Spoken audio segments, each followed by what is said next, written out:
Welcome to our discussion about Nimrod and Nigeria. Previously, we discussed the construct of Mysterion Babylon. We're now going to switch gears and we're going to talk about actual groups of people who identify as the historical Babylonians, specifically descendants of Nimrod. And these groups are in West Africa. And so we're primarily talking about the Yoruba, also the Igbo, but primarily the Yoruba, who identify as part of their cultural narrative, they identify as descendants of Nimrod. And so we're going to look at some language dynamics and some naming dynamics to get a better understanding about this assertion that is being made. This assertion has been pretty long running, and so this isn't a new assertion, but we're going to look and see if there is any credence to this assertion, this historical assertion. Is there some sort of relationship to support this historical narrative that they have? And also start thinking about what are the implications of identifying as the ancient Babylonians in present time. So before we get into this discussion, we just want to have some preliminary stuff taken care of here so that people get an understanding of who we are talking about and what we are talking about. The narrative, the scriptural narrative, is that there were three founders of the races of people on the earth, if you want to call them races. And you have these three brothers, and they are descended from Noah, and their names are Shem, Ham, and Japheth. Now, all three of those names are pronounced in different ways, but that's the standard anglicized version of those names. And so we are talking primarily right now about Ham. And so we're going to look at what is supposed to be his descendant, which is Nimrod. We're going to use Strong's Concordance as our jumping off point here. And so what the Yoruba are claiming is that they are descendants of Nimrod or Nimrod, and Nimrod is identified by Strong's Concordance as a son of Cush and also the founder of the Babylonian kingdom. Now, this is important to keep in mind because there have also been assertions that the Yoruba have descendancy from Shem. And so we're talking about different brothers here. But there are some interesting dynamics about the name Shem, and sometimes there's an overlap where Shem and Ham look like those might be the same names, but we're not going to get into that right now. You might recall a while back when we were talking about Lot, that there was a relationship between Lot and this letter M, and all sorts of words associated with the letter M. And so we're going to look at some of that in relation to this figure, Nimrod. And we're also going to see if there are any linkages between this figure, Nimrod, related to Strong's Concordance and in the scripture, and the people on the west coast of Africa. Now, when we start to look at this, we do see that there are some similarities. There are some connections here, not only to the people on the west coast of Africa, but individuals in other places. And so we see this name Nimrod is related to this idea of being a rebel. There is also an indication that Nimrod is associated with a deity, and that deity is spelled M-A-R-D-U-K. There are also some other words that are associated with Nimrod, and those words are N-A-R-U-D-U. And then you have another one which is N-A-M-R-A, and then a hyphen, and then U-D-D-U. And this is related to a star god. And so Nimrod is often thought of as a star god, and so sort of a king god. You also see that Nimrod is the name of a Babylonian king or prince. This is really interesting because of the way that this is spelled. And so you see this other variation, and you see NU and then hyphen and then MARAD equaling the man of Marad. You also see a relationship between Nimrod and the word Nazi. This is very interesting. And then you go on to see additional words that have that MARA and then MURU. Now, what's interesting about all this is not just the relationship between this and Nimrod, but also the relationship between all of these words and words associated with more or Muir or Mar. So you can clearly see all of that there, apparently associated with Nimrod. So let's carry on. And if you get a moment, you might want to check out this journal article related to that name and the early Babylonian period.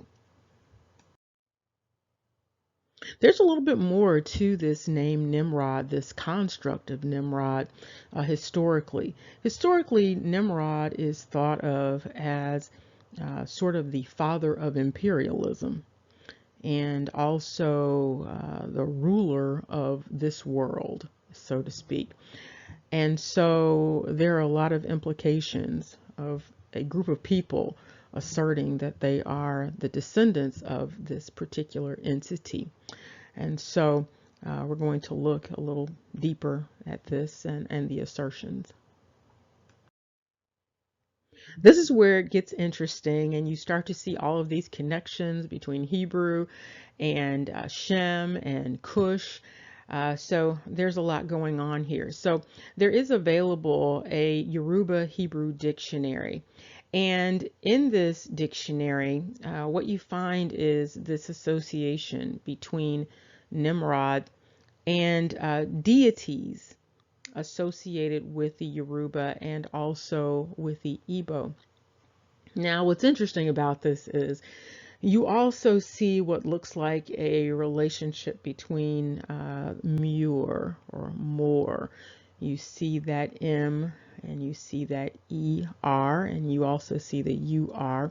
And so you see Lamurudu, hopefully that is pronounced correctly, and then Namurudu.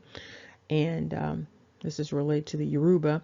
But you also see a connection to Edu, and Edu is Edom, and the meaning here is father of Erie of Edu. Now, the Erie and the Edu are both Hebrew, and we're going to look at that. And it says he is an Igbo ancestor. And so you also see the word Alamo, which is interesting because that's a word that is associated with American Indians. And so you also see this idea that Nimrod is associated with Eridu, and also, very interestingly, is the first king of the hunters on earth. Now, if you are familiar with Esau, you also know that Esau, Edom, is known as a hunter. And so you have Nimrod is a hunter. He's a great hunter. And then you also have Esau. And then you have this interesting connection between the two. And before we go on, one interesting note is that it appears that there are a couple of kingdoms associated with Esau that are also associated with the captivity of what would be known as Jacob. And so you've got now Babylon and Rome. So let's continue on here. So that Idu that we were talking about, and you see Idumaya, and you can see here that this is a region south of Judea, and this is associated with Edom. So this is Edom's area, and it is a district of Arabia. Now, if you recall our earlier discussion, Yoruba is related to Yoruba, related to Arab, related to the idea of mixing and mingling. And so this is where Edom is located. Now we're going to get to the Erie or Erie, which is another interesting word because it sounds substantially similar to a word that is used in Jamaica. And so you see here that Erie is identified as a Gadite. And the word Erie also means descendant of Erie. Now, what is odd about this is that there is a conflation with Cush, Esau, and Jacob. And conflation, when you conflate something, you bring it together and pull things together and they become one. So you have these distinct things that are one, and you have a confusing dynamic going on. And so there is some confusion going on here because Nimrod is supposed to be a Cushite or a Cushi, and Esau and Jacob are supposed to be descended from Shem. And so you have these different lines of descent, but here you have an entity who is being identified as one entity, but associated with these other groups of people. And this is what is being presented when you look at the Yoruba Hebrew dictionary, and also when you look at Strong's Concordance, you see some manifestations of that. And just to point out again, this idea of mixing and mingling and babble and conflate actually go along with the construct of Yoruba or Arab or Arab. And so it is very consistent with this idea of being associated with Babylon and the mixing of languages associated with that. In terms of Babel or Babylon and the imperialism that is synonymous with Nimrod, it's interesting that you have a number of places around the world that actually hold the name Babel. And you see that in South Africa, the Ukraine, Iran, Guyana. You see it in Chad, Senegal, Sudan, Pakistan, and Spain. Interestingly, the Yoruba are also associated with Nagaristan. If you recall Nagaristan, we talked about that. And that sounds like an area that's also an old homeland of the people who identify now as Yoruba. Interestingly, you also have Yoruba closely related to Negro land and, of course, Nigeria. And so you have a lot of connections there with lands that share basically the same underpinning in terms of etymology. Now we are going to wrap this up, but we want to talk about some of the implications of this. There definitely does appear to be a clear relationship between the idea of Babel and Babylon and Yoruba and Arabia. And so there does appear to be a clear connection even between those constructs and the Igbo. Now, the question is, what does this mean? What does this history mean, and what does it mean for the present and the future? Nimrod is a very loaded construct. You have an entity who basically wanted to play God and wanted to rule the entire world, was the master imperialist. And so you have this construct, and now you have groups of people who are identifying as being descended from this particular individual.